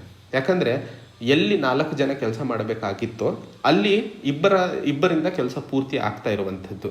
ಸೊ ಈ ಹಂತದಲ್ಲಿ ಸ್ಟ್ರಕ್ಚರಲ್ಲಿ ಅನ್ಎಂಪ್ಲಾಯ್ಮೆಂಟ್ ಕೇರಳದಲ್ಲಿ ಹೆಚ್ಚಾಗ್ತಾ ಇರುವಂಥದ್ದು ಮುಖ್ಯ ಕಾರಣ ಸರ್ವಿಸ್ ಸೆಕ್ಟರ್ನಲ್ಲಿ ಶಿಫ್ಟ್ ಆಗ್ತಾ ಇರುವಂತಹ ಕೇರಳದ ಆರ್ಥಿಕ ವ್ಯವಸ್ಥೆ. ಸೊ ಸ್ಟ್ರಕ್ಚರಲ್ ಅನ್ಎಂಪ್ಲಾಯ್ಮೆಂಟ್ ಇಲ್ಲಿ ಅರ್ಥ ಆಗುತ್ತೆ. ಇನ್ನೊಂದು ಸರಿ ತಮಗೆ ಎರಡನೇ ಹಂತದಲ್ಲಿ ಇವತ್ತು ಕೇರಳ ಸರ್ಕಾರ ಮಾಡಬೇಕಾಗಿರುವಂಥದ್ದು, ನಾನು ಹೇಳಿದ ಹಾಗೆ ಯೂತ್ ಪಾಪ್ಯುಲೇಷನ್ ಜಾಸ್ತಿ ಆಗ್ತಿದೆ, ಲೇಬರ್ ಫೋರ್ಸ್ ಜಾಸ್ತಿ ಆಗ್ತಿದೆ. ಸೊ ಆ ಲೇಬರ್ ಫೋರ್ಸ್ ಯಾವುದು ಜಾಸ್ತಿ ಆಗ್ತಿದೆಯೋ ಅದನ್ನು ಅಬ್ಸರ್ವ್ ಮಾಡುವಂಥದ್ದು. ಆದರೆ ಇವತ್ತು ಕೇರಳದಲ್ಲಿ ಇರುವಂತಹ ಸನ್ನಿವೇಶಗಳು, ಆರ್ಥಿಕ ವ್ಯವಸ್ಥೆಯನ್ನು ನೋಡಿದಾಗ, ಸಿಸ್ಟಮನ್ನು ನೋಡಿದಾಗ ಅಲ್ಲಿ ರಿಸರ್ವೇಷನ್ ಆಫ್ ವೇಜಸ್ ಏನಿದೆ ಅದು ತುಂಬ ಜಾಸ್ತಿ ಇದೆ. ಅದು ಇರೋದ್ರಿಂದಾಗಿ ಜನರಲ್ಲಿ ಡೀಸೆಂಟಾಗಿ ಸ್ಯಾಲ್ರಿ ಅಥವಾ ಇಷ್ಟು ಹಣ ಬೇಕು ಅನ್ನುವಂತಹ ಒಂದು ತಲೆಯಲ್ಲಿ ಆಲೋಚನೆ ತುಂಬ್ಕೊಂಡ್ಬಿಟ್ಟಿದೆ. ಯಾವೆಲ್ಲ ಕಡಿಮೆ ವೇಜಸ್ ಇರುವಂತಹ ಕೆಲಸಗಳಿದಾವೋ ಅದು ಹೆಚ್ಚಿಗೆ ಮೈಗ್ರೆಂಟ್ ವರ್ಕರ್ಸ್ಗಳು ಮಾಡ್ಕೊತಾ ಇರುವಂಥದ್ದು. ಸೊ ಈ ಒಂದು ಮೈಗ್ರೆಂಟ್ ವರ್ಕರ್ಸ್ಗಳು ಲೋ ವೇಜಸ್ ಜಾಬ್ಗಳನ್ನು ಮಾಡ್ತಾ ಇದ್ದಾರೆ. ಆದರೆ ಡೀಸೆಂಟಾಗಿ ಸ್ಯಾಲ್ರಿ ಸಿಗಬೇಕಾದಂತಹ ಕೆಲಸಗಳಿಗೆ ಹೆಚ್ಚಿನ ಯೂತ್ ಅಲ್ಲಿ ಅಪೇಕ್ಷಿಸ್ತಿರುವಂಥದ್ದು ಇನ್ನೊಂದು ಸಮಸ್ಯೆ ಆಗಿರುವಂಥದ್ದು. ಸೊ ಮೊದಲನೇದು ಸ್ಟ್ರಕ್ಚರಲ್ ಅನ್ಎಂಪ್ಲಾಯ್ಮೆಂಟ್ ಸಮಸ್ಯೆ, ಎರಡನೇದು ರೀಸೆಂಟ್ ವೇಜಸ್ ಸಮಸ್ಯೆ. ಆ್ಯಂಡ್ ಹಿಂದಿನ ಪಾಯಿಂಟಲ್ಲಿ ನಾನು ಹೇಳಿದ ಹಾಗೆ ಕೇರಳದಲ್ಲಿ ಓಪನ್ ಅನ್ಎಂಪ್ಲಾಯ್ಮೆಂಟ್ ರೇಟ್ ದೇಶದಲ್ಲೇ ಹೆಚ್ಚಾಗಿರುವಂಥದ್ದು, ಅಂದರೆ 10%. ಸೊ ಇದಕ್ಕೆ ಮುಖ್ಯ ಕಾರಣ ಆರ್ಥಿಕ ಬೆಳವಣಿಗೆ ಮತ್ತು ಆ ಆರ್ಥಿಕ ಬೆಳವಣಿಗೆಯ ಡಿಸ್ಟ್ರಿಬ್ಯೂಷನ್ ಕೇರಳದ ಎಲ್ಲ ರಾಜ್ಯಗಳಲ್ಲಿ ಕಾಣ್ತಾ ಇರುವಂಥದ್ದು ಅನ್ನುವಂತಹ ಪಾಯಿಂಟನ್ನು ತಾವು ಅರ್ಥ ಮಾಡ್ಕೋಬಹುದು. ಸೊ ಓಪನ್ ಅನ್ಎಂಪ್ಲಾಯ್ಮೆಂಟ್ ಆರ್ಥಿಕ ಬೆಳವಣಿಗೆ ಹೇಗೆ ರಿಲೇಟೆಡ್ ಆಗಿದೆ ಅನ್ನುವಂಥದ್ದನ್ನು ತಾವು ಹೇಳಬೇಕಾದಾಗ ಅಥವಾ ಅದನ್ನು ಸಮಜಾಯಿಸಿ ಕೊಡಬೇಕಾದಾಗ, ಆರ್ಥಿಕ ಬೆಳವಣಿಗೆ ಆದಷ್ಟು ಜನರಿಗೆ ಸವಲತ್ತುಗಳು ಹಾಗೂ ಸೌಕರ್ಯಗಳು ಜಾಸ್ತಿ ಸಿಕ್ಕಾಗ ಅಲ್ಲಿ ಜನ ಮಕ್ಕಳಿಗೆ ಎಜುಕೇಷನ್ ಆಗಿರಬಹುದು ಅಥವಾ ಬೇಕಾದಂತಹ ಮೂಲಭೂತ ಸೌಕರ್ಯಗಳನ್ನು ಕೊಡೋದಕ್ಕೆ ಅವರು ಸ್ಥಿರರಾದ ನಂತರ ಅಲ್ಲಿ ನಾವು ಎಜುಕೇಷನ್ ರೇಟನ್ನು ಅಥವಾ ಲಿಟ್ರಸಿ ರೇಟನ್ನು ಜಾಸ್ತಿ ಕಾಣ್ತಾ ಇದ್ದೀವಿ. ಅದಾಗಿದ್ದಕ್ಕೆ ನಾವು ಇವತ್ತು ರಿಸರ್ವೇಷನ್ ವೇಜಸ್ ಪ್ರಾಬ್ಲಮನ್ನು ಕಾಣ್ತಾ ಇದ್ದೀವಿ. ಸೊ ಓಪನ್ ಎಂಪ್ಲಾಯ್ಮೆಂಟ್ ರೇಟಿಗೆ ಮುಖ್ಯ ಕಾರಣ ಆರ್ಥಿಕ ಬೆಳವಣಿಗೆ ಹಾಗೂ ಆ ಆರ್ಥಿಕ ಬೆಳವಣಿಗೆ ಸಮಾನವಾಗಿ ಕೇರಳ ರಾಜ್ಯದಲ್ಲಿ ಹಂಚಿರುವಂಥದ್ದು. ಸೊ ಇಲ್ಲಿ ಎರಡು ಮುಖ್ಯವಾದ ಪ್ರಾಬ್ಲಮ್ಸ್ಗಳನ್ನು ಅನ್ಎಂಪ್ಲಾಯ್ಮೆಂಟಿಗೆ ಇರುವಂಥದ್ದನ್ನು ನೋಡಿದ್ವಿ. ಎರಡನೇ ಹಂತದಲ್ಲಿ ನಾಲೆಜ್ ಎಕಾನಮಿಯ ಬಗ್ಗೆ ಮಾತಾಡ್ತಿದ್ದೀವಿ. ಯಾಕೆ ನಾಲೆಜ್ ಎಕಾನಮಿಯ ಬಗ್ಗೆ ಮಾತಾಡ್ತಿದ್ದೀವಿ? ನಾಲೆಜ್ ಎಕಾನಮಿ ಅಂತಂದರೆ ಜ್ಞಾನದ ಮೇಲೆ ನಿರ್ಭರವಾಗಿರುವಂತಹ ಆರ್ಥಿಕ ವ್ಯವಸ್ಥೆ. ಸೊ ಕೇರಳ ಸರ್ಕಾರ ಈ ಅನ್ಎಂಪ್ಲಾಯ್ಮೆಂಟ್ ಪ್ರಾಬ್ಲಮನ್ನು ಸಾಲ್ವ್ ಮಾಡೋದಕ್ಕೋಸ್ಕರ ನಾಲೆಜ್ ಎಕಾನಮಿ ಮಿಷನನ್ನು ಉಪಯೋಗಿಸ್ತಾ ಇರುವಂಥದ್ದು. ಏನು ನಾಲೆಜ್ ಎಕಾನಮಿ? ಕೇರಳದಲ್ಲಿ ಹೆಚ್ಚಿನ ಜನ ಎಜುಕೇಟೆಡ್ ವರ್ಕ್ ಫೋರ್ಸ್ ಆಗಿದ್ದು ಅವರಿಗೆ ಗ್ಲೋಬಲ್ ಎಕ್ಸ್ಪೋಜರ್ ತುಂಬ ಜಾಸ್ತಿ ಇದೆ. ಅದರಿಂದಾಗಿ ಆರ್ಥಿಕ ವ್ಯವಸ್ಥೆಯನ್ನು ಮತ್ತೆ ಚೇತರಿಸುವ ಅವಶ್ಯಕತೆ ಇದೆ ಅಂತಂದರೆ ಅಂತಾರಾಷ್ಟ್ರೀಯ ಮಟ್ಟದಲ್ಲಿ ನಾಲೆಜ್ ಬೇಸ್ಡ್ ಎಕಾನಮಿಯನ್ನು ಅಥವಾ ಆ ಪೊಟೆನ್ಷಿಯಲನ್ನು ಹಾರ್ನೆಸ್ ಮಾಡುವ ಅವಶ್ಯಕತೆ ಇದೆ. ನಾಲೆಜ್ ಅಂತಂದರೆ ಮುಖ್ಯವಾಗಿ ಸ್ಟ್ರಕ್ಚರಲ್ ಅನ್ಎಂಪ್ಲಾಯ್ಮೆಂಟಿಗೆ ಮುಖ್ಯ ಕಾರಣ ಸ್ಕಿಲ್ಸ್ ಅಂತ ಹೇಳಿದ್ವಿ. ಸೊ ಅಲ್ಲಿನ ಸರ್ಕಾರ ಆ ಜನರ ಸ್ಕಿಲ್ಸ್ನಲ್ಲಿ ಏನೆಲ್ಲ ಪರಿವರ್ತನೆಗಳು ಆಗುವ ಅವಶ್ಯಕತೆ ಇದೆ ಆ ಸ್ಕಿಲ್ಲಿಂಗ್ ಪ್ರೋಗ್ರಾಮ್ಸ್ಗಳನ್ನು ಕೊಟ್ಟು ಡಿಮಾಂಡ್ ಮತ್ತು ಸಪ್ಲೈಯನ್ನು ಕವರ್ ಮಾಡೋದಕ್ಕೋಸ್ಕರ ಪ್ರಯತ್ನಗಳನ್ನು ಮಾಡ್ತೀವಿ ಅನ್ನುವಂಥದ್ದನ್ನು ಹೇಳ್ತಾ ಇರುವಂಥದ್ದು. ಕೇರಳದಲ್ಲಿ ಕಾಣ್ತಾ ಇರುವಂತಹ ಸಮಸ್ಯೆ ಡಿಮಾಂಡ್ ಮತ್ತು ಸಪ್ಲೈದಲ್ಲ. ಅಲ್ಲಿ ಮುಖ್ಯವಾದ ಸಮಸ್ಯೆ ಇರುವಂಥದ್ದು ಲೇಬರ್ ಡಿಮಾಂಡ್ ಕಡಿಮೆ ಇರುವಂಥದ್ದು. ಎಜುಕೇಟೆಡ್ ಪೀಪಲ್ ಇದ್ದಾರೆ, ಇರುವಂತಹ ಸ್ಕಿಲ್ಸ್ ಇರುವಂತಹ ಜನರು ಇದ್ದಾರೆ. ಸೊ ಲೇಬರ್ ಡಿಮಾಂಡೇ ಕಡಿಮೆ ಇದ್ದಾಗ ತಾವು ಇನ್ನೂ ಹೆಚ್ಚಿಗೆ ಲೇಬರನ್ನು ಸ್ಕಿಲ್ಫುಲ್ ಮಾಡಿದಾಗ ಕೆಲಸದ ಡಿಮಾಂಡ್ ಹೆಂಗೆ ಜಾಸ್ತಿ ಆಗುತ್ತದೆ ಅಂತ ಕೇಳಿದಾಗ ಸರ್ಕಾರ ಹೇಳ್ತಾ ಇರುವಂಥದ್ದು ಇವತ್ತು ಕೇರಳದಲ್ಲಿ ಲೇಬರ್ ಡಿಮಾಂಡ್ ಕಡಿಮೆ ಇರೋದಕ್ಕೆ ಅವರ ಎಂಪ್ಲಾಯಬಿಲಿಟಿ ಅಥವಾ ಅವರಲ್ಲಿರುವಂತಹ ಕಡಿಮೆ ಸ್ಕಿಲ್ಸೇ ಕಾರಣ. ಸೊ ಅದರಿಂದಾಗಿ ಅವರ ಸ್ಕಿಲ್ಸ್ಗಳನ್ನು ಇಂಪ್ರೂವ್ ಮಾಡೋದ್ರಿಂದ, ಸ್ಕಿಲ್ ಸರ್ಟಿಫಿಕೇಷನ್ ಮಾಡೋದ್ರಿಂದ ಆ ಒಂದು ಎಂಪ್ಲಾಯ್ಮೆಂಟ್ ಚಾನ್ಸಸನ್ನು ಹೆಚ್ಚಿಸಲು ಸಾಧ್ಯವಾಗುತ್ತದೆ ಅನ್ನುವಂಥದ್ದು. ಲೇಖಕರು ಹೇಳ್ತಾ ಇರುವಂಥದ್ದು ಸ್ಕಿಲ್ ಅನ್ನುವಂಥದ್ದು ಸ್ಟ್ಯಾಟಿಕ್ ಅಲ್ಲ, ಅದು ಯಾವಾಗಲೂ ಡೈನಮಿಕ್ ಆಗಿರುವಂತಹ ಒಂದು ಪರಿಸ್ಥಿತಿ. ಯಾಕಂದರೆ ಈಗಿನ ಇಂಟರ್ನೆಟ್ ಯುಗದಲ್ಲಿ, ಈಗಿನ 21st ಸೆಂಚುರಿಯಲ್ಲಿ ಇನೋವೇಷನ್ ಅನ್ನುವಂಥದ್ದು ದಿನದ ಒಂದು ಕೆಲಸ ಆಗಿಬಿಟ್ಟಿದೆ. ಸೊ ಯಾವಾಗ ಇನೋವೇಟ್ ಆಗ್ತಾ ಹೋಗ್ತಾವೋ ಹೊಸ ಸಿಸ್ಟಮ್ಗಳು, ನಾಲೆಜ್ ಎಕಾನಮಿಯಲ್ಲಿ ಕಂಟಿನ್ಯೂಸ್ ಅಪ್ಡೇಷನ್ ಅಂದರೆ ಜೀವನ ಪೂರ್ತಿ ಕಲಿಯುವಂತಹ ವ್ಯವಸ್ಥೆ ಮಾಡಬೇಕಾಗುತ್ತದೆ. ಸೊ ಆ ಹಂತದಲ್ಲಿ ಇವತ್ತು ಈ ಸ್ಕಿಲ್ಲಿಂಗ್ ಮತ್ತು ಸ್ಕಿಲ್ ಸರ್ಟಿಫಿಕೇಷನಿಗೆ ಸರ್ಕಾರ ಮುಂದಾಗೋದಲ್ಲದೆ ಫರ್ಮ್ಸ್ ಅಥವಾ ಕಂಪನಿಗಳಿಗೆ ಆ ಕೆಲಸ ಅಥವಾ ಆ ಜವಾಬ್ದಾರಿಯನ್ನು ಕೊಡುವಂಥದ್ದು ಒಳ್ಳೆಯದು ಅಂತ ಹೇಳ್ತಾ ಇರುವಂಥದ್ದು. ಸೊ ಮುಖ್ಯವಾಗಿ ಕಂಪನಿಗಳಿಗೆ ಗೊತ್ತಿರುತ್ತೆ ಇವತ್ತು ಸ್ಕಿಲ್ ರಿಕ್ವೈರ್ಮೆಂಟ್ ಏನಿದೆ ಬದಲಾಗಿರುವಂತಹ ಸಂದರ್ಭದಲ್ಲಿ. ಸೊ ಆ ಸ್ಕಿಲ್ಸಿಗೆ ಸಂಬಂಧಿಸಿದಂತೆ ಕಂಪನಿ ವಿದ್ಯಾರ್ಥಿಗಳಿಗೆ ಟ್ರೈನಿಂಗನ್ನು ಕೊಡಲು ಸಾಧ್ಯವಾಗೋದು ಅಥವಾ ಈಸಿ ಆಗುತ್ತದೆ ಅನ್ನುವಂಥದ್ದು. ಹಾಗೆ ಸ್ಕಿಲ್ಸ್ ಯಾರಿಗೆ ಸೂಟ್ ಆಗುತ್ತದೆ, ಯಾವ ವ್ಯಕ್ತಿಗೆ ಯಾವ ಸ್ಕಿಲ್ ಕೊಟ್ಟಾಗ ಅವನು ಅದರಲ್ಲಿ ಎಕ್ಸೆಲ್ ಆಗ್ತಾನೆ ಅನ್ನುವಂಥದ್ದನ್ನು ಸಹ ಸರ್ಕಾರ ಗುರುತಿಸೋದಲ್ಲದೆ ಕಂಪನಿ ಗುರುತಿಸಿದಾಗ ಅದಕ್ಕೆ ಹೆಚ್ಚಿನ ಮಾನ್ಯತೆ ಸಿಗಲು ಸಾಧ್ಯವಾಗುತ್ತದೆ ಅನ್ನುವಂಥದ್ದು. ಮತ್ತು ಟ್ರೈನಿಂಗ್ನ ಬಗ್ಗೆ ಹೇಳಿದ ಹಾಗೆ ಫರ್ಮ್ಸ್ಗಳು ಕಂಪನಿ ಕೊಟ್ಟಾಗ ಅದು ಉತ್ತಮವಾಗಿ ಇಂಪ್ಲಿಮೆಂಟ್ ಆಗುತ್ತದೆ. ಸೊ ಈ ಎಲ್ಲ ಪ್ರಾವಧಾನಗಳನ್ನು ಜರ್ಮನಿ ಅಥವಾ German programme, innovative German programme ಅನ್ನುವಂತಹ ಒಂದು ಕಾರ್ಯಕ್ರಮವನ್ನು ನೋಡಿ ಭಾರತ ಕಲಿಯುವ ಅವಶ್ಯಕತೆ ಇದೆ. ನಮ್ಮ ಸಾಮಾಜಿಕ ಸೆಟಪ್ನಲ್ಲಿ ಅಥವಾ ನಮ್ಮ ಸರ್ಕಾರದ ಸೆಟಪ್ನಲ್ಲಿ ಸ್ಕಿಲ್ ಇಂಡಿಯಾ ಪ್ರೋಗ್ರಾಮ್ ಏನಿದೆಯೋ ಅದನ್ನು ಆ್ಯಕ್ಚುಲಿ ಸರ್ಕಾರದ ನಿರ್ದೇಶನದ ಅಡಿಯಲ್ಲಿ ನಡೆಸ್ತಾ ಇರುವಂಥದ್ದು. ಸೊ ಸರ್ಕಾರ ಮಾಡೋದಲ್ಲದೆ ಅದನ್ನು ಕಂಪನಿಗಳಿಗೆ ಕೊಟ್ಟಾಗ ಕಂಪನಿಗಳು ಅದನ್ನು ಇನ್ನೂ ಹೆಚ್ಚಿಗೆ ಎಫೆಕ್ಟಿವ್ ಆಗಿ ಎಫಿಷಿಯೆಂಟಾಗಿ ಪ್ರೊಡಕ್ಟಿವಿಟಿಯನ್ನು ತರಲು ಸಾಧ್ಯವಾಗುತ್ತದೆ ಅನ್ನುವಂಥದ್ದನ್ನು ಇಲ್ಲಿ ಹೇಳ್ತಾ ಇರುವಂಥದ್ದು. ಹಾಗೆ ಮೂರನೇ ಹಂತದಲ್ಲಿ ಟ್ರೆಡಿಷನಲ್ ಇಂಡಸ್ಟ್ರೀಸ್ಗಳ ಬಗ್ಗೆ ಮಾತಾಡ್ತಿದ್ದೀವಿ. ಟ್ರೆಡಿಷನಲ್ ಇಂಡಸ್ಟ್ರೀಸ್ಗಳ ಬಗ್ಗೆ ಮಾತಾಡಿದಾಗ ಫ್ರಿಕ್ಷನಲ್ ಅನ್ಎಂಪ್ಲಾಯ್ಮೆಂಟ್ ವಿಷಯ ಬರುವಂಥದ್ದು. ಫ್ರಿಕ್ಷನಲ್ ಅನ್ಎಂಪ್ಲಾಯ್ಮೆಂಟ್ ಅಂತಂದರೆ ರಬ್ಬರ್ ಪ್ಲಾಂಟೇಷನ್ ಕೇರಳದಲ್ಲಿ ಹೆಚ್ಚಾಗಿದೆ, ಕ್ಯಾಶ್ಯೂ ಪ್ಲಾಂಟೇಷನ್ ಹೆಚ್ಚಿದೆ. ಈ ಎಲ್ಲ ಪ್ಲಾಂಟೇಷನ್ಗಳಿಗೆ ಸಂಬಂಧಿಸಿದಂತೆ ಟ್ರೆಡಿಷನಲ್ ಇಂಡಸ್ಟ್ರೀಸ್ಗಳು ಇವತ್ತಿನ ಹೊಸ ಮಾರುಕಟ್ಟೆ, ಹೊಸ ಇಂಡಸ್ಟ್ರೀಸ್ಗಳನ್ನು ಕಾಂಪೀಟ್ ಮಾಡಲು ಸಾಧ್ಯವಾಗ್ತಾ ಇಲ್ಲ. ಉದಾಹರಣೆಗೆ ಕಾಯರ್ ಇಂಡಸ್ಟ್ರಿ, ಪ್ಲಾಸ್ಟಿಕ್ ವೇರಿಯಂಟ್ ಬಂದಿದೆ ಕಾಯರ್ ಅನ್ನುವಂಥದ್ದು, ಡೆವಲಪ್ಡ್ ಪ್ರಾಡಕ್ಟ್. ಸೊ ಬರೀ ಕಾಯರ್ ಆಗಿರುವಂತಹದ್ದು ಉಪಯೋಗಿಸ್ತಾ ಇಲ್ಲ ಯಾರು. ಸೊ ಪ್ಲಾಸ್ಟಿಕ್ ವೇರಿಯಂಟನ್ನು ಹೆಚ್ಚಿಗೆ ಉಪಯೋಗಿಸ್ತಾ ಇರುವಂಥದ್ದು. ಸೊ ಟ್ರೆಡಿಷನಲ್ ಇಂಡಸ್ಟ್ರೀಸ್ಗಳು ಕೃಷಿ ಕ್ಷೇತ್ರದಲ್ಲಿ ಏನಿದಾವೆ ಅವು ಸ್ಟಾಗ್ನೇಟ್ ಆಗಿ ಹೋಗಿದ್ದಾವೆ. ಅವುಗಳಲ್ಲಿ ಇನೋವೇಷನ್, ಅವುಗಳಲ್ಲಿ ಒಂದು ಬದಲಾವಣೆಗಳನ್ನು ತರುವ ಅವಶ್ಯಕತೆ ಇದೆ ಅನ್ನುವಂಥದ್ದನ್ನು ಹೇಳ್ತಾ ಇರುವಂಥದ್ದು. ಸೊ ಈ ಟ್ರೆಡಿಷನಲ್ ಇಂಡಸ್ಟ್ರೀಸ್ಗಳಲ್ಲಿ ಇರುವಂತಹ ಕೆಲಸಗಾರರು ಏನಿದ್ದಾರೋ ಅಥವಾ ಲೇಬರ್ ಫೋರ್ಸ್ ಏನಿದೆಯೋ ಅದು ಟ್ರ್ಯಾಪ್ ಆಗಿ ಹೋಗಿದೆ. ಅವರು ಅದರಿಂದ ಹೊರಬರೋಕ್ಕೆ ಸಾಧ್ಯವಾಗ್ತಾ ಇಲ್ಲ. ಯಾಕಂದರೆ ಹೊಸ ಟೆಕ್ನಾಲಜಿ ಅಥವಾ ಹೊಸ ಸ್ಕಿಲ್ಸನ್ನು ಕಲಿಯೋದಕ್ಕೋಸ್ಕರ ಅವರಿಗೆ ಯಾವುದೇ ಸಪೋರ್ಟ್ ಸಿಗ್ತಾ ಇಲ್ಲ. ಅದರಿಂದಾಗಿ ಅವರು ತಮ್ಮ ಜೀವನವನ್ನು ನಡೆಸಲು ಸಾಧ್ಯವಾಗ್ತಿಲ್ಲ. ಹಾಗೆ ಇಲ್ಲಿ ಇನ್ನೊಂದು ಪದವನ್ನು ಉಪಯೋಗಿಸಿದರೆ ಸನ್ಸೆಟ್ ಇಂಡಸ್ಟ್ರೀಸ್ ಅಂತ ಹೇಳಿ. ಇವೆಲ್ಲ ಟರ್ಮ್ಸ್ಗಳನ್ನು ಆಧರಿಸಿ ಆ್ಯಕ್ಚುಲಿ ಮೇನ್ಸ್ ಕ್ವಶನನ್ನು ಮಾಡಬಹುದು. ನಾನು ಲಾಸ್ಟಲ್ಲಿ ಅದ್ರ ಬಗ್ಗೆ ಮಾತಾಡ್ತೀನಿ. ಸೊ ಸನ್ಸೆಟ್ ಇಂಡಸ್ಟ್ರೀಸ್ ಅಂತಂದರೆ ಯಾವೆಲ್ಲ ಇಂಡಸ್ಟ್ರಿಗಳು ಅಥವಾ ಯಾವೆಲ್ಲ ಕಾರ್ಖಾನೆಗಳು ತನ್ನ ಪೀಕನ್ನು ಪಡೆದು ಕೆಳಗಡೆ ನಡೀತಾ ಇದ್ದಾವೆ. ಉದಾಹರಣೆಗೆ ಸೂರ್ಯ ಹುಟ್ಟೋದು ಹೇಗೆ, ಸೂರ್ಯ ಮೇಲೆ ಹೋಗ್ತಾ ಇರ್ತಾನೆ, ಪೀಕಿಗೆ 12 ಗಂಟೆ ಅಷ್ಟೊತ್ತಿಗೆ ರೀಚ್ ಆದ ನಂತರ ಮತ್ತೆ ಕೆಳಗಿಳಿತಾ ಹೋಗ್ತಾನೆ. ಸೊ ಈ ಒಂದು ಸನ್ಸೆಟ್ ಅಂತಂದರೆ ಸೂರ್ಯ ಮುಳುಗುವಂತಹ ಒಂದು ಸನ್ನಿವೇಶವನ್ನು ತೋರಿಸ್ತಾ ಇರುವಂಥದ್ದು. ಸೊ ಈ ಟ್ರೆಡಿಷ್ನಲ್ ಇಂಡಸ್ಟ್ರೀಸ್ಗಳು ಏನಿದಾವೋ ಇವು ಸನ್ಸೆಟ್ ಇಂಡಸ್ಟ್ರೀಸ್ಗಳಾಗಿದ್ದಾವೆ. ಇದರಲ್ಲಿ ಇರುವಂತಹ ಕೆಲಸಗಾರರಿಗೆ ಒಂದಿಷ್ಟು ಪ್ರಾವಧಾನಗಳು ಸರ್ಕಾರದ ಕಡೆಯಿಂದ ಮಾಡುವಂತಹ ಅವಶ್ಯಕತೆ ಇದೆ ಅನ್ನುವಂಥದ್ದನ್ನು.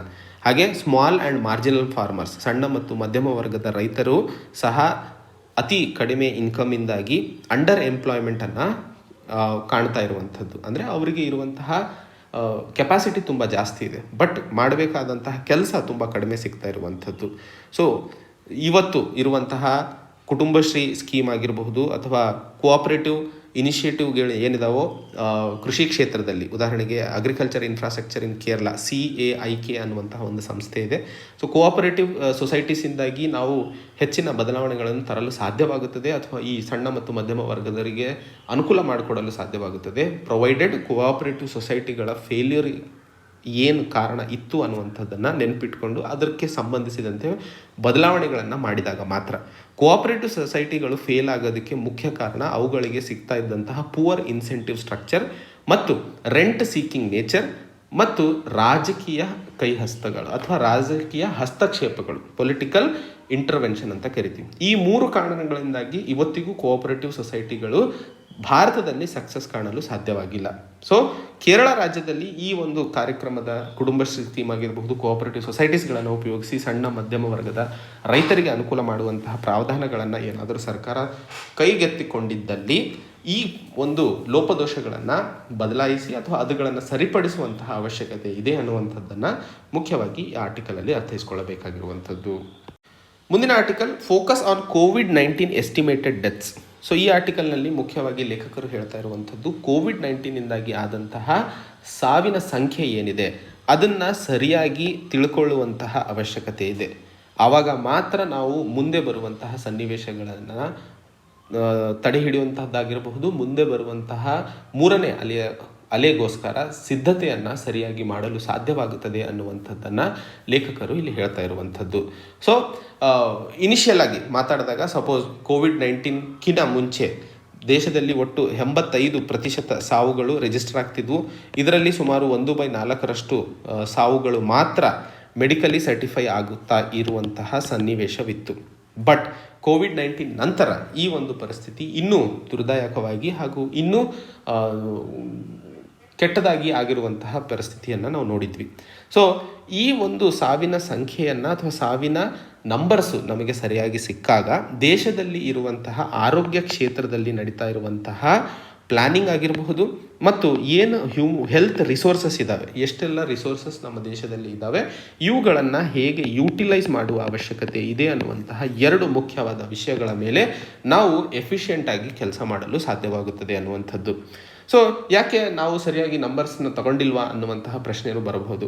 ವರ್ಲ್ಡ್ ಹೆಲ್ತ್ ಆರ್ಗನೈಸೇಷನ್ ಹೇಳ್ತಾ ಇರೋ ಹಾಗೆ ಏನು ಸರ್ಕಾರ ರಿಪೋರ್ಟ್ ಕೊಟ್ಟಿದೆಯೋ ಅಥವಾ ಕೊಡ್ತಾ ಇರುವಂತಹ ಮಾಹಿತಿ ಇದೆಯೋ ಅದಕ್ಕಿಂತ 3ರಿಂದ 14 ಪಟ್ಟು ಸಾವುಗಳು ಭಾರತದಲ್ಲಿ ಆಗಿರುವಂಥದ್ದು.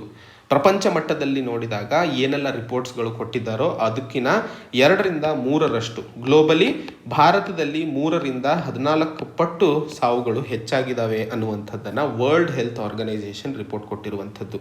ಏಪ್ರಿಲ್ ಮೇ ತಿಂಗಳಲ್ಲಿ ನಮಗೆಲ್ಲ ಗೊತ್ತಿರೋ ಹಾಗೆ ಬಹಳಷ್ಟು ಕ್ರೆಮಿಟೋರಿಯಂಗಳಲ್ಲಿ ಆಂಬ್ಯುಲೆನ್ಸ್ಗಳಲ್ಲಿ ಕ್ಯೂ ಅನ್ನು ನೋಡಿದ್ವಿ.